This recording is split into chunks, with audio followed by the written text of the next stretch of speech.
Bismillahirrahmanirrahim. Assalamualaikum warahmatullahi wabarakatuh.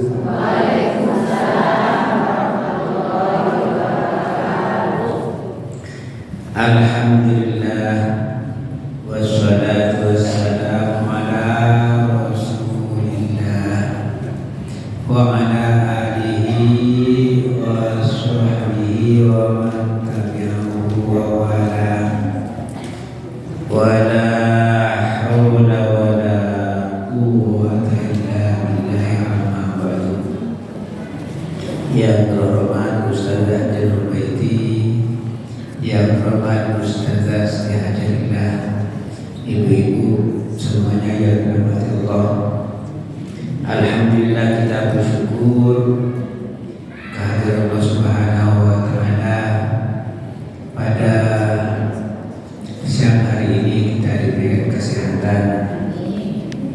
Mudah-mudahan pada bulan Rabiul Awal ini, bulan kelahiran Nabi besar Muhammad sallallahu alaihi wasallam, kita senantiasa mendapatkan syafaatnya. Amin ya rabbal alamin. Jadi bulan Rabiul Awal di negeri kita ini ada tradisi memperingati kelahiran Nabi besar Muhammad sallallahu alaihi wasallam, yang tujuannya kita untuk mendalami keteladanan yang ditampilkan oleh Rasulullah, mulai keimanannya, ibadahnya, akhlaknya. Itu tiga pokok tentunya, tetapi tiga itu kan tidak bisa dibahas semua dalam Maulid Nabi. Itu perlu kita dalami melalui pengajian-pengajian rutin, bukan hanya pada saat bulan Maulid Nabi besar Muhammad sallallahu alaihi wasallam. Jamaah rahimahumullah, akhlak Nabi khuluqu al-Quran. Jadi akhlaknya adalah Al-Quran. Jadi kalau kita ingin mengetahui akhlak Rasulullah secara utuh, ya paham Al-Quran, mulai dari Al-Fatihah terus sampai An-Nas. Nah, untuk memahami itu memerlukan waktu yang panjang, tulis zamani. Makanya mencari ilmu itu minal mahdi ilal lahdi. Jadi sejak masih ada di gendongan seorang ibu, yang ibunya mengajarkan zikir, tahlil, tahmid, tasbih. Nah, itu guru pertama itu ibu. Kalau ibunya bisa ngaji, kalau ibunya bisa zikir, kalau ibunya bisa zikir, pendidikan pertama yang diajarkan sesuai dengan ilmu dia. Dia pinter nari, ya narilah pelajarannya. Pinter dangdut yang diajarkan. Tapi beda dengan ibu-ibu yang senang ngaji.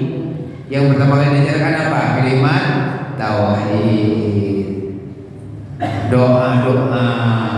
Itu pertama. Terus tambah besar dikirim ke tempat pendidikan yang Islami, banyak kenal tentang Islam, tentang akhlak Rasulullah. Tapi berbeda ketika anak tahu besar dikirim ke tempat pendidikan yang melakukan pelajaran agamanya asal adanya saja, beda. dengan anak yang dikirim ke tempat pendidikan yang pendidikan agamanya lebih banyak, pesantren umpamanya. Terus kita serahkan kepada guru kita, kepada kiai yang akan mampu untuk memberikan pendidikan agama untuk meneladani Rasulullah SAW menggali Al-Quran.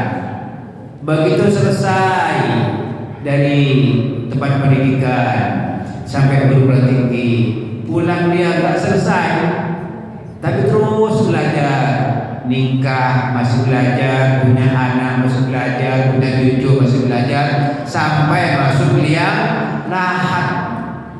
Tuh, makanya jangan bosan-bosan walaupun sudah banyak cucunya, terus ngaji sampai dipanggil oleh Allah nanti dibawa ke rawah ini dikumpulkan di berbagai tanah. Tuh belajar.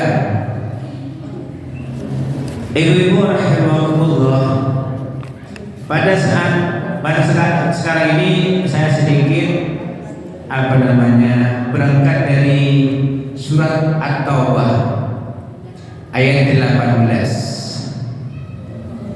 A'udzubillahi minasyaitonirrajim. Innama ya'muru masajidallahi man amana billahi wal yawmil akhir wa aqamas sholata wa ataz zakata wa lam yakhsha illa Allah fa'asa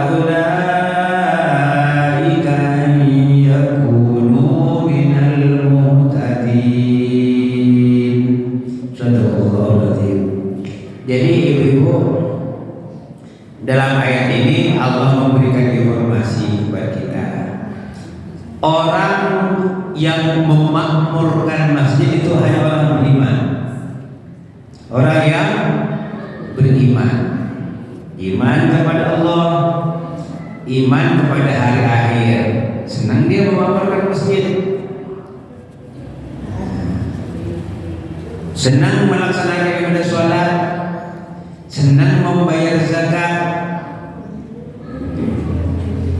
Lalu di ayat-ayat Allah katakan mudah-mudahan mereka itu termasuk orang yang mendapat hidayah dari Allah, mendapat petunjuk. Ibu-ibu rahimahullah, memakmurkan masjid itu dipuji oleh Allah, disenangi oleh Rasulullah. Jadi yang pertama yang nuansanya fisik. Jadi masjidnya dibangun, masjidnya dicat, masjidnya dibersihkan, masjidnya ada dana untuk pemeliharaan. Itu nuansanya fisik. Dananya dari mana? Ya kita rajin infak. Karena masjid itu secara fisik juga perlu biaya. Bahkan kegiatan keagamaan yang merupakan kegiatan rohaniah itu juga perlu dana. Ibu-ibu mau baca Al-Quran, Qurannya dibeli. Perlu nulis, bensinnya dibeli. Perlu listrik, listriknya dibayar. Itu nuansa fisik jasmania. Siapa yang mau bayar? Yang merasa beriman, yang merasa ingin memakmurkan masjid. Tambah banyak infak yang diberikan, cinta Allah tambah besar. Berarti cintanya kepada Rasulullah lebih banyak. Nah, tinggal kita lihat kotak amal jamaah mandiri. Tiap bulannya tambah kurang atau tambah banyak? Nah, kita lihat ukuran kita, tambah kurang, berarti ya kadarnya ingin memakmurkan masjid tambah kurang. Tambah banyak, berarti kadarnya ingin memakmurkan masjid tambah besar. Nah, kita lihat laporan bulanan. Karena yang ngisi itu kan kebanyakan mungkin ibu-ibu jamaah mandiri itu. Tambah kurang laporannya, berarti kadar keinginannya untuk memakmurkan masjid tambah rendah. Nah, kita lihat tahun depan, bulan depan, tambah banyak atau tambah kurang? Tambah banyak. Alhamdulillah, berarti pengajian ini ada manfaatnya. Tambah kurang. Nah, kalau tambah banyak, berarti kelihatan manfaatnya. Dan pengajian kita lihat saja, yang biasanya naruh 100 jadi 200. Itu berarti ibu-ibu itu memakmurkan.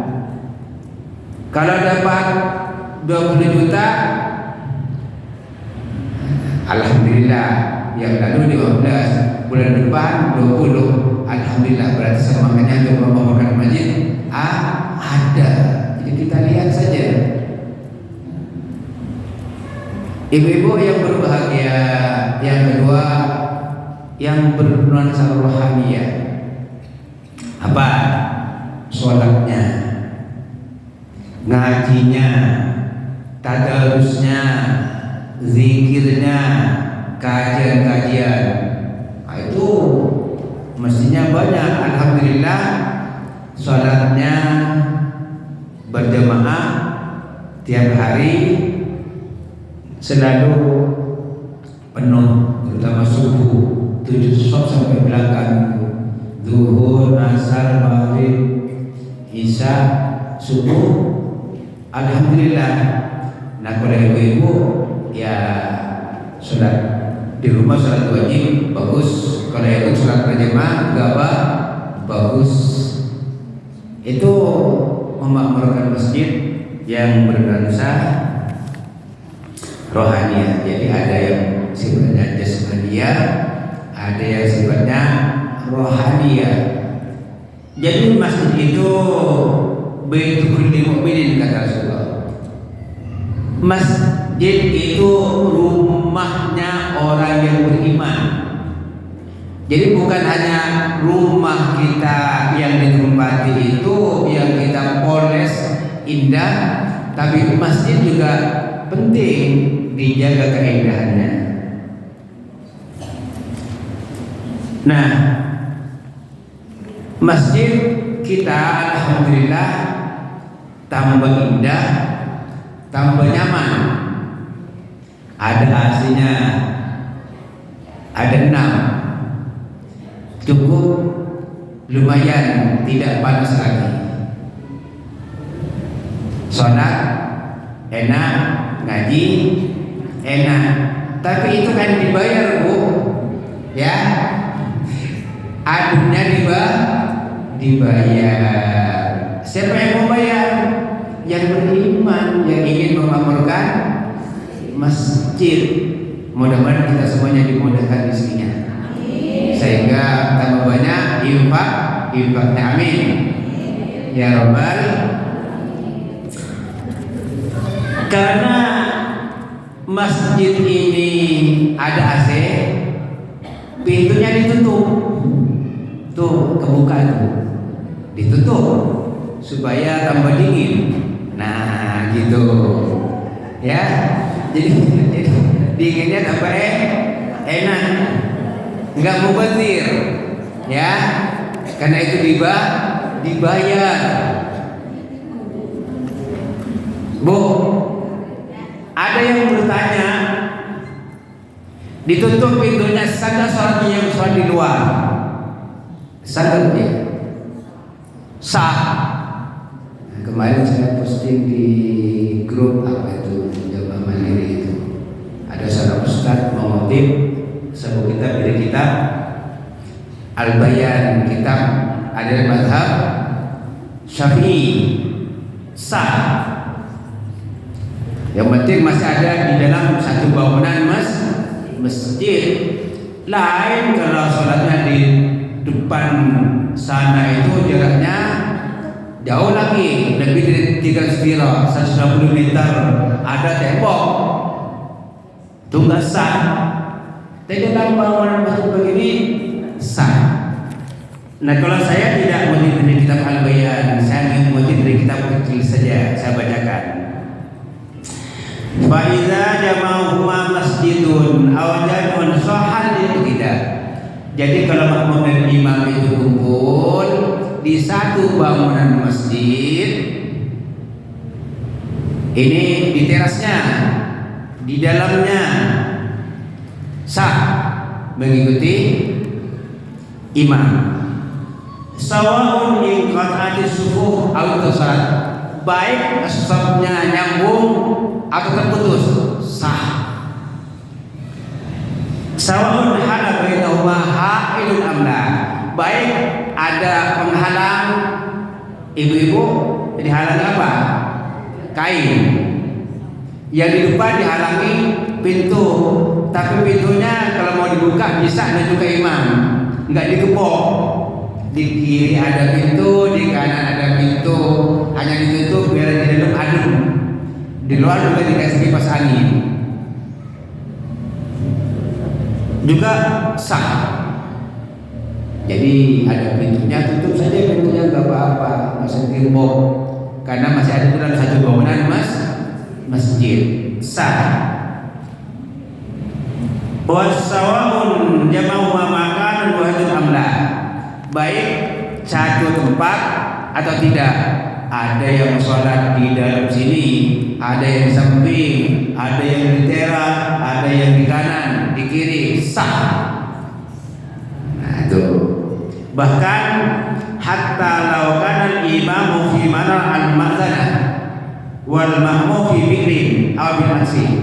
Bahkan andai kata seorang imam itu ada di menara masjid tempat azan, itu di atas imamnya, wal ma'mum fi bihrin, makmumnya ada di dalam sumur, di dalam bangunan masjid ada sumurnya, makmum ada di dalam sumur, imamnya ada di atas menara, sah. Aw bil aksi atau sebaliknya, imamnya ada di dalam sumur, makmumnya ada di menara, sah. Nah, itu sampai seperti itu. Jangan ragu mau sholat di sini, jangan nanti wah ketutup pintunya nggak sah.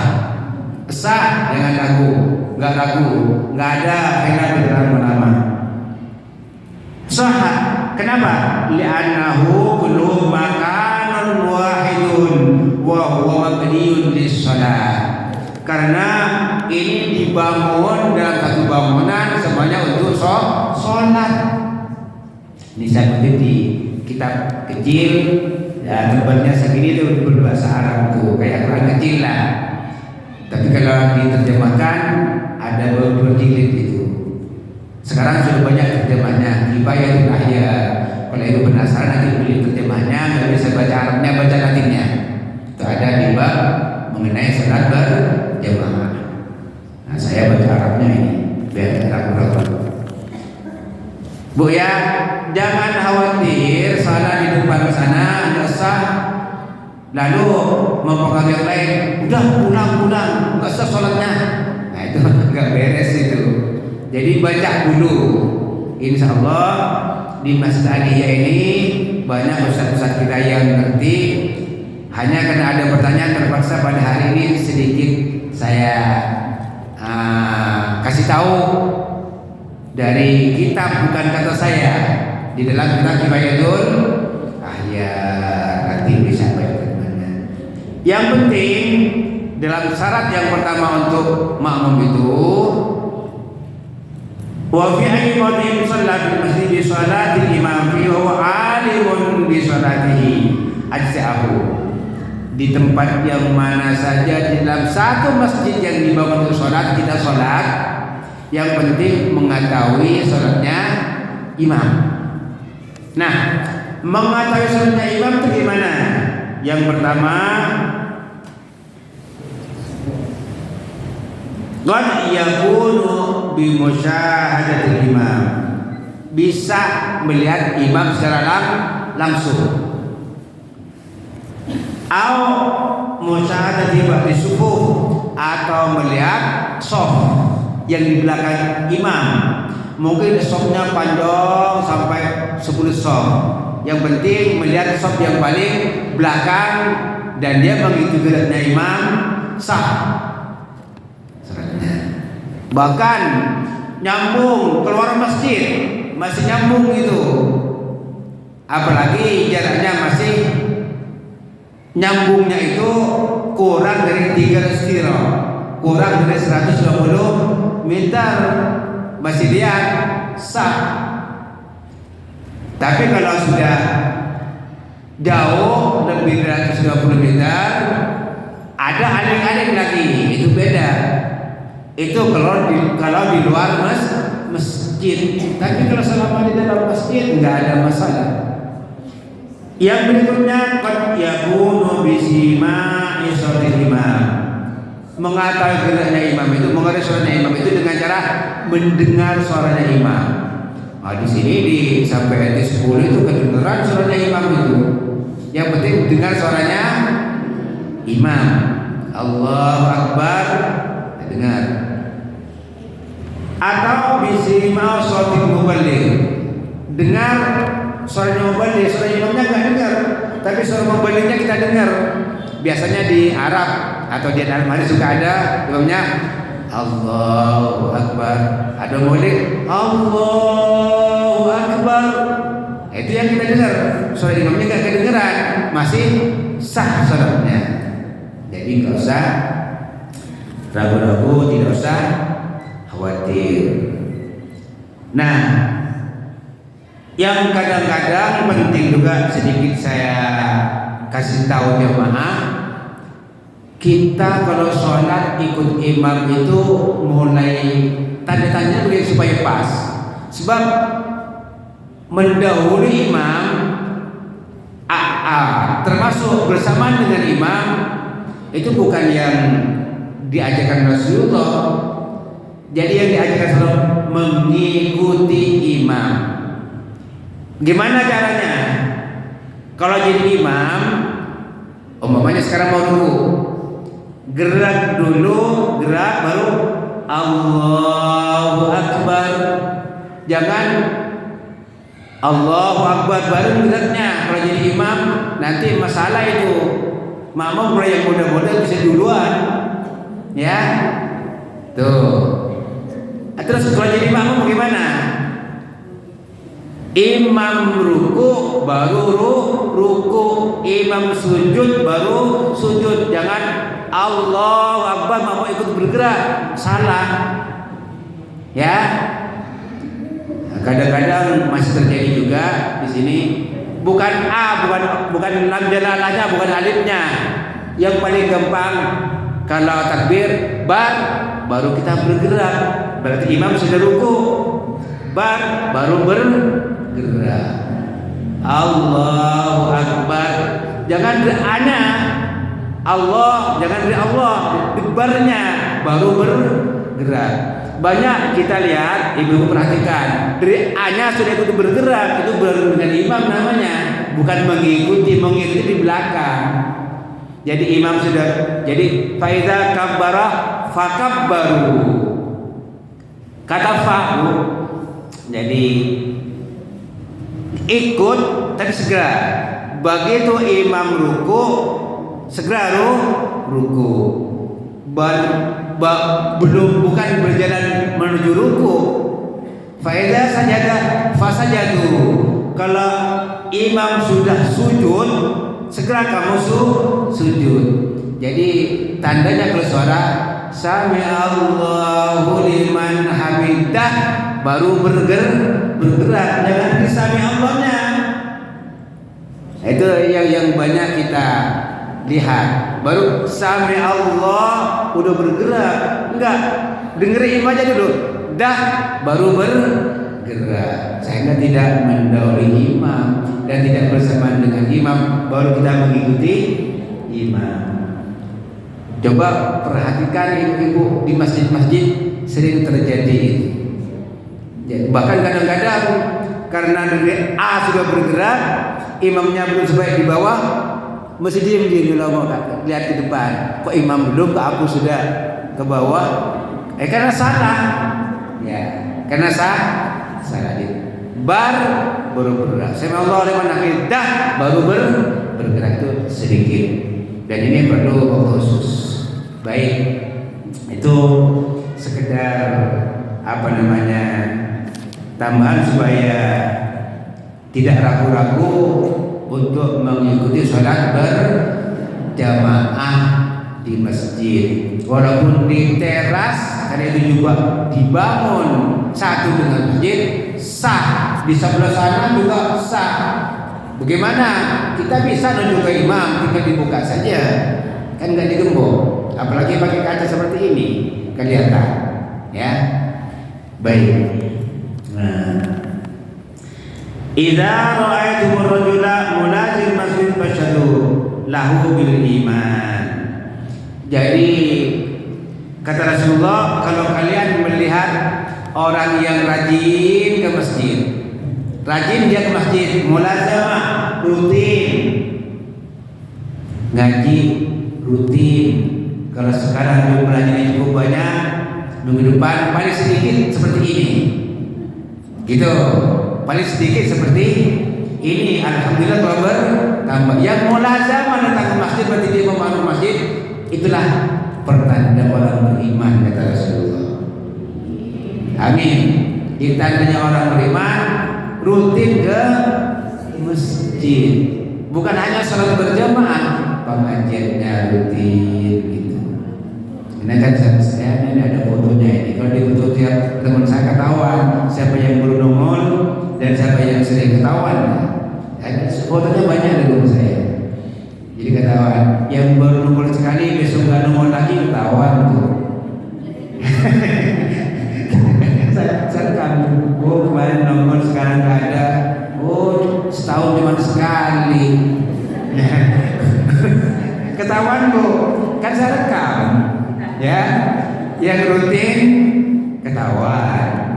Kalau Rasulullah suka begitu, kalau Rasulullah itu sholat, bu, habis sholat enggak menghadap ke barat utara, langsung menghadap ke jemaah begini. Habis sholat, maksudnya ngabsen. Tuh kemarin nggak ada, sekarang datang minggu depan nggak ada lagi, tahun depan boleh datang lagi. Ketahuan.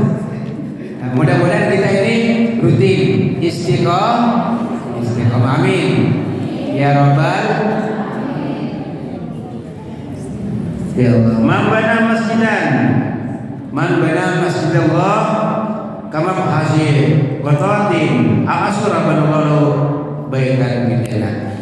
Siapa yang membangun masjid tidak mesti bangun satu masjid. Tadi kita nyumbang sekian rupiah, dapat satu bata, dapat satu karpet, dapat bayar AC. Itu juga ikut membangun. Walaupun seperti tempat burung bertelur, sedikit kayak ini nih, ya, sedikit.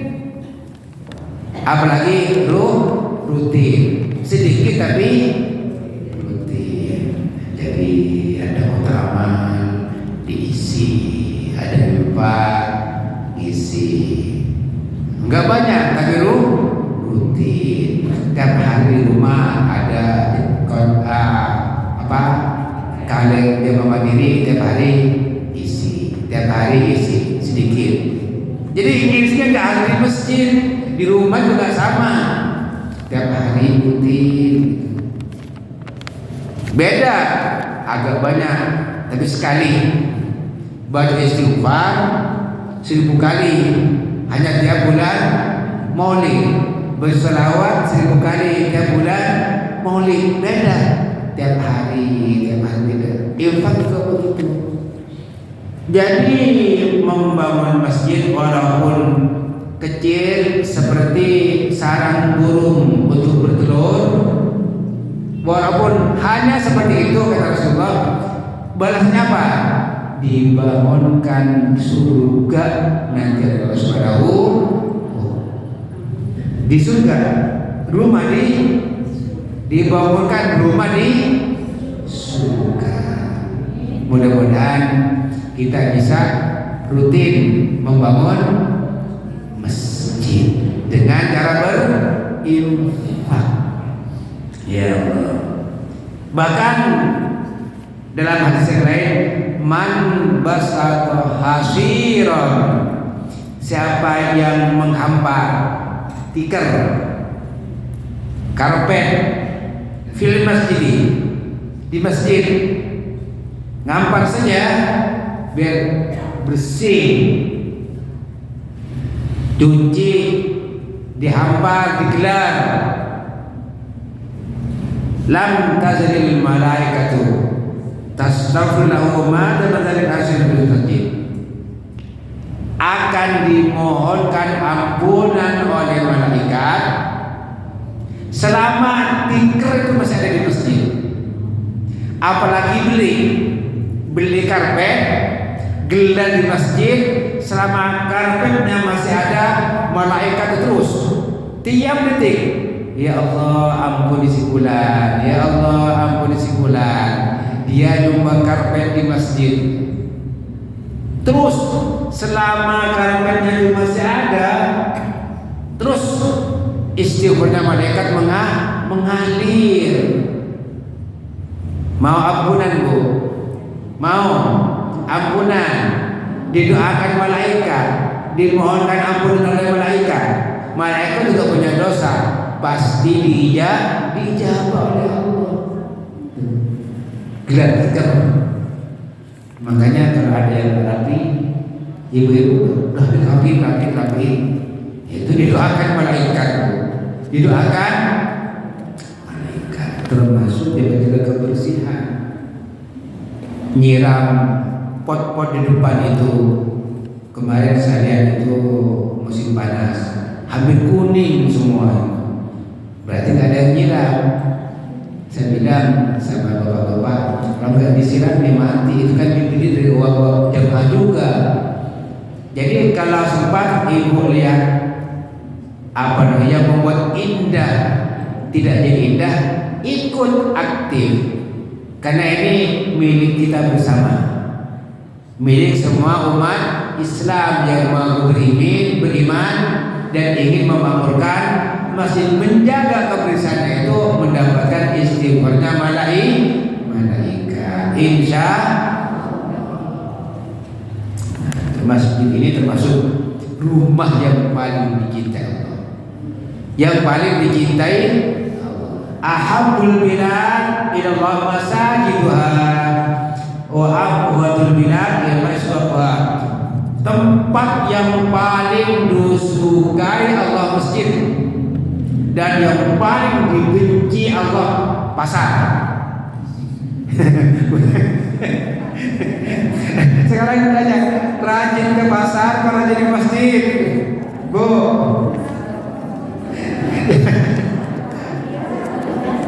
rajin ke pasar atau rajin ke masjid? Maunya kemana? Masjid. Lalu ada yang bertanya, kenapa? Kan pasar juga tempat kebutuhan kita. Iya, karena di sana itu sering ada, di pasar sering ada timbangan gula 1 kilo, gula 1 ton itu ya. Beras 1 kilo ternyata kurang 1 ton. Artinya banyak kebohongan, banyak kecurangan. Makanya dulu saya masih ingat di pesantren itu pemakan di pasar dimarahi sama kiai. Kenapa dia bertanya kenapa? Banyak setannya. Di pasar banyak setannya. Bukan berarti nggak boleh ke pasar. Hati-hati. Hati-hati. Nih beli sayur, diam-diam ibu ngambil bawang 1, bilangnya cuma 1. Ada nggak yang suka begitu? Nah, hati-hati. ya beli bawang merah pada bawang putih. Ini satu gitu. Padahal orang yang jualan ingin untung, ngambil bawang putihnya satu. Ada Bu. Makanya dibenci Allah. Bukan nggak boleh jual beli boleh. Wa halallahu al-bai'a wa harrama riba. Allah menghalalkan jual beli, mengharamkan riba. Tapi tempat yang paling disukai Allah masjid. Yang paling dibenci Allah pasar. Karena suka ada kebohongan, suka ada ketidakjujuran. Maksudnya hati-hati kalau pergi ke pasar. Jangan bawa gara-gara bawang satu biji, keluarganya juga makan barang haram. Tuh maksudnya. Ya Allah. Ini banyak ini hadisnya, ini memperingati Maulid Nabi baca hadis. Saya bawa 3 lembar, tapi kalau baca semua nanti jam 4 ini. Jadi kau baca semua, tapi sedikit Bu ya. Man tawaddu'a lis-sholati fa'asbagha berdoa. Summa masha ila sholatil maktubati fashallaha ma'an nasi masjid. Siapa yang wudunya disempurnakan, untuk sholat, wudunya di rumah, sehingga tidak banyak menghabiskan air di masjid. Wudunya di rumah, mandi di rumah, wudu di rumah, terus berangkat ke masjid. Jadi ya untuk beli sih nggak apa-apa, tapi ingin lebih afdol mandi di rumah, wudu di rumah, sehingga pumpnya di masjid juga banyak bayarannya, jadi itu selesai di rumah. Terus salat berjamaah di masjid. Ghafarallahu dzunubahu. Dosanya diampuni Allah. Dosanya diampuni Allah. Dalam hadis yang lain, hina yakhdul rajulu min baitihi ila baitihi. Seseorang kalau sudah keluar dari rumah Bu, menuju ke masjid. Faridun tutur bersalatan, waridun tanpa sayatan. Kita punya kaki dua, kanan kiri. Yang satu langkah sudah mendapat satu kebaikan. Satu langkah dari yang kaki satunya penghapus dosa. Yang kanan melangkah dapat satu kebaikan, yang kiri melangkah dapat penghapusan dosa, satu dosa. Kalau dari RT 6 berapa langkah? 1, 2, 1, 2, kanan kiri, kanan kebaikan, kiri menghapus dosa. Itulah makanya beda dengan sholat di rumah. Langkahnya saja ke masjid sudah mendapatkan kebaikan dan mendapatkan penghapusan dosa. Jadi kanan kiri kebaikan dan menghapus dosa. Jadi saya dari 10 lumayan langkahnya itu. Ya lumayan banyak. Makanya kalau jalan ke masjid, kalau bisa berangkat dan perginya lewat jalan yang berbeda, biar langkahnya banyak juga, jadi sarana olahraga dan sehat. Kadang-kadang saya diajak oleh ibu itu berangkatnya di sini, nanti pulangnya lewat ke sana. Anak takut belum bangun. Nah, lewat dari 10 itu. Tambah banyak langkahnya, tambah banyak pahalanya. Ya Allah, ini kalau kita manfaatkan, insya Allah. Ini kata Rasulullah, Basyiril masyain, kasih kabar gembira bagi orang-orang yang suka berjalan fi zulamil masjid, dalam kegelapan berjalan ke masjid. Kapan dulu? Gelap-gelap jalan ke masjid sebelum subuh. Nah, banyak subuhnya jangan jam 6 ya. gelap berangkat ke masjid. Disuruh kasih kabar gembira kata Rasulullah, bin nurit tammi yaumal qiyamah. Nanti di hari kiamat akan mendapatkan cahaya yang utuh sempurna. Amin. Mudah-mudahan diringankan kaki kita untuk melangkah dalam kegelapan mau berangkat ke masjid, insya Allah. Kalau ibu-ibu yang aman, kalau kata suaminya jangan yang di rumah saja. Kalau kata suaminya ayo bareng kita berangkat. Karena kalau perempuan kan abdulnya sholat fardu di rumah, tapi kalau ikut memamurkan masjid juga ya gak apa-apa, tidak perlu dihalang-halangi. Nah kalau bapak-bapak usahakan bangun ke masjid gitu, itu peran ibu ya. Jangan udah pak di rumah saja. Bapaknya dibangunin disuruh ke masjid, bu ya. Jujur, ada nggak yang suka menghalang-halangi bapak ini?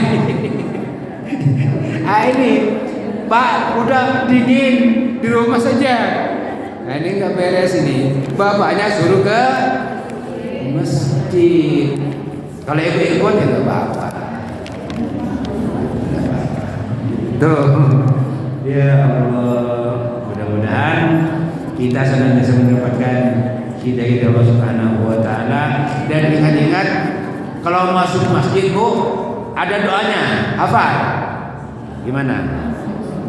Allahumma ftah li abwaba rahmatik. Tadi masuk doa enggak? Bu, waktu masuk doa enggak? Ya ada yang doa, ada yang lupa ya. Kalau mau keluar doa enggak? Doanya gimana? Allahumma inni as'aluka min fadlik. Ya Allah ya Rabb, aku memohon karuniamu ya Allah. Mau karunia Allah. Doa kalau mau keluar masjid. Allahumma inni as'aluka min fadlik. Kalau masuk minta rahmat, kalau keluar minta karunia. Begitu masuk masjid, apa yang ibu lakukan?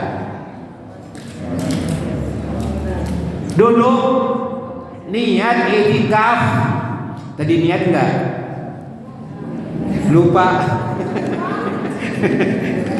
Niat i'tikaf, duduk walaupun sebentar, sekedar tumaninah, subhanallah, sudah dapat pahala.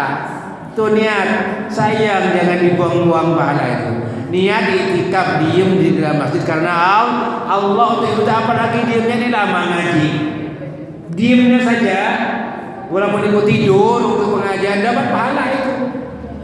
Niat i'tikaf, apalagi ngaji zikir. Jadi niat itu penting. Nawaitul i'tikaf lillahi ta'ala. Apa begitu masuk masjid langsung duduk? Enggak kata Rasulullah. jadi langsung duduk dan i'tikaf pun tidak. Jadi kalau masuk masjid kata Rasulullah, jangan duduk sebelum sholat 2 rakaat. Sholat apa namanya? Tahiyatul masjid. Itu ladang pahala. Masuk masjid niat i'tikaf tidak, tahiyatul masjid tidak, hilang pahala itu. Jadi doa dulu masuk, sebelum duduk sholat sunat tahiyatul masjid, duduk niat i'tikaf. Itu saja sudah pahala luar biasa itu. Tinggal bagaimana kita memanfaatkan sarana yang diberikan oleh Allah Subhanahu Wa Taala sehingga kita mendapatkan banyak karunia, banyak mendapatkan rahmat, banyak mendapatkan ampunan Allah Subhanahu Wa Taala. Itulah yang sebenarnya orang yang kata Rasulullah, salah seorang yang akan mendapatkan perlindungan dari Allah pada saat tidak ada naungan, yaitu rajulun qalbuhu mu'allaqun fil masajid, yang hatinya selalu terpaut dengan masjid. Mudah-mudahan kita termasuk di dalamnya, amin ya rabbal alamin. Al-Fatihah. A'udzubillahi minasyaitonir rajim. Bismillahirrahmanirrahim. Alhamdulillahi rabbil alamin. Ar-Rahmanir Rahim. Maliki yaumiddin. Iyyaka na'budu wa iyyaka nasta'in. Ihdinas siratal mustaqim. Siratal ladzina an'amta 'alaihim ghairil maghdubi 'alaihim waladdallin. Amin. Bismillahirrahmanirrahim. Alhamdulillahirabbil alamin. Allahumma shalli ala Muhammad wa ala ali Muhammad. Allahumma inna nas'aluka ridhaka wal jannah wa na'udzubika min sakhatika wan nar. Allahumma la tada' fi majlisina hadza dhanban illa ghafarta wa la hamman illa farajta wa la daynan illa adaita wa la hajatan illa qadaitaha wa yassartaha wa yassir umurana wa ashrah sudurana wa nawwir qulubana wa khtim bi salihati a'malana wa tawaffana muslimin wa ahyina muslimin wa alhiqna bi salihin wa bil khazaya wa la maftunin. Rabbana atina fid dunya hasanah wa fil akhirati hasanah wa qina adzaban nar wa adkhilna al jannata ma'al abrar ya aziz ya ghaffar ya rabbal alamin. Wa sallallahu ala khairil khalqi Muhammadin sallallahu alaihi wasallam. Subhana rabbika rabbil izzati amma yasifun wa salamun alal mursalin walhamdulillahi rabbil alamin. Hadanallahu wa iyyakum ajma'in wa billahi taufiq wal hidayah. Wassalamu alaikum warahmatullahi wabarakatuh.